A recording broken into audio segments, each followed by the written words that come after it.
My name is Greg Godowski, and I'm a certified public accountant, certified fraud examiner, certified valuation analyst, and accredited in business valuation. And I'm a Forensic Accounting Academy instructor. I'm here today with Leo, Stefan, and Leo, who are attendees of this week's Academy. Stefan, why did you come to the Forensic Accounting Academy? Well, I wanted to learn some specific techniques to help me work more closely with the compliance and legal departments of my institution. And so far this week, what have you taken away from the Academy? I've learned some really specific tools that I can apply in my investigations to evaluate data and enhance our investigations.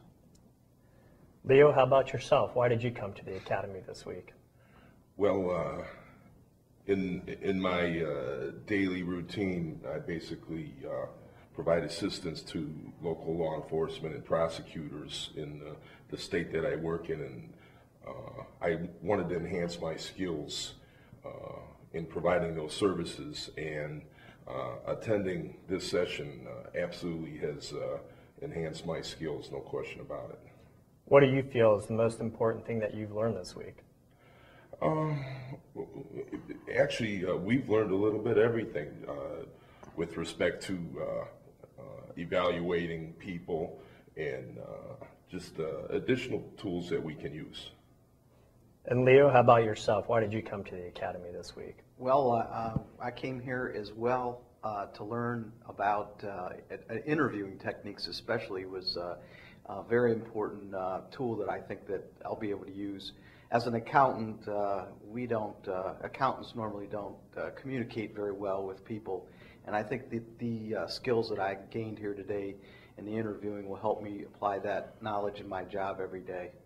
Excellent. Anything that stands out from this week so far as something that you really never knew before and you're going to be able to take home and apply? Well, this workshop is pretty amazing. The speakers are very very versed and very professional. They have a lot to offer and a lot of experience in forensic accounting and the statistics and the what we call the interviewing techniques. The lady that taught that class was very, very good. Excellent. Well, I appreciate your gentlemen's time today and enjoy the rest of your time at the Academy this week. Thank you. So the Academy is broken into 5 training days. What specific day do you teach, and what are the techniques that are involved in the day of curriculum that you teach to the participants?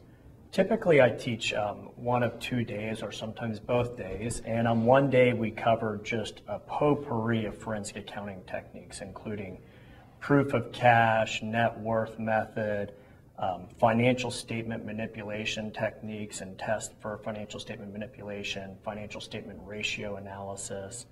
And then the second day we get into statistics, and nothing really too in-depth, but to make sure everyone has a good statistics core. And then we start to get into digital analysis, going through and doing data mining, and even working in such things such as Benford's Law. Tell me about Benford's Law. Well, Benford's Law was discovered in the 1920s by Frank Benford, and really kind of sat dormant for a while until probably the 1990s into the 2000s, when Mark Negrini started to bring it in more of a limelight for use as auditing or an investigative technique. And what it is it's a theory that if you have numbers in a data set, that the digit sequence of those numbers will start to follow particular patterns. For example, if we look at a data set of numbers, and I take all of those numbers and look to see what the first digit in those numbers are, 30% of those numbers will start with the first digit 1. And we can test the first digit, we can test the first 2 digits, the first 3 digits. And so what we're developing is a curve that you start with 1 and you go all the way down to 9. Mm-hmm. And for the first 2 digits, it goes from 10 down to 99. But it still follows a similar curve. So with what we're testing when we use Benford's laws, we know what the curve should be for numbers that are occurring naturally in our society. We're looking for anomalies there.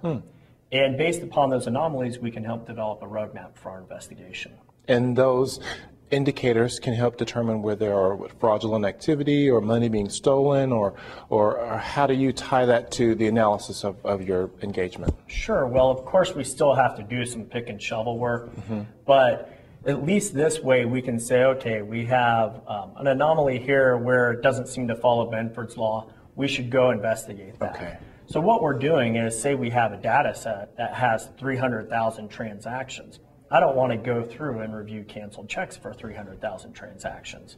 I'm trying to narrow that data set and be more efficient in investigation. So Benford's law, in addition to some other techniques, enable the individuals who come into your training to analyze their engagement to find and indicate where there may be some deceptive transactions going on. In addition to Benford's law, what are some other techniques that you guys immerse your participants on? Well, we also teach them about financial statement manipulation test. And so we do things like AQI, Asset Quality Index. And typically what you're doing is you're benchmarking a company and its transactional pattern, and you're comparing that benchmark to the period that's under investigation. So you're looking for changes in that company. So if I have a solid AQI and then all of a sudden my asset quality index drops off or increases significantly, I may want to focus my investigation on that time period. So in reality, we're not sitting here saying we're going to give you tools that you can walk away and say, yeah, that's fraud. What we're doing is we're trying to help people streamline in their investigation and give them better tools to develop a roadmap for their investigation. Some of it's high level, some of it's more detailed, a lot of analytical work. Still, it's not going to be a substitute for pick and shovel work at the end of the day, because that has to be done, but it'll make us all much more efficient investigators.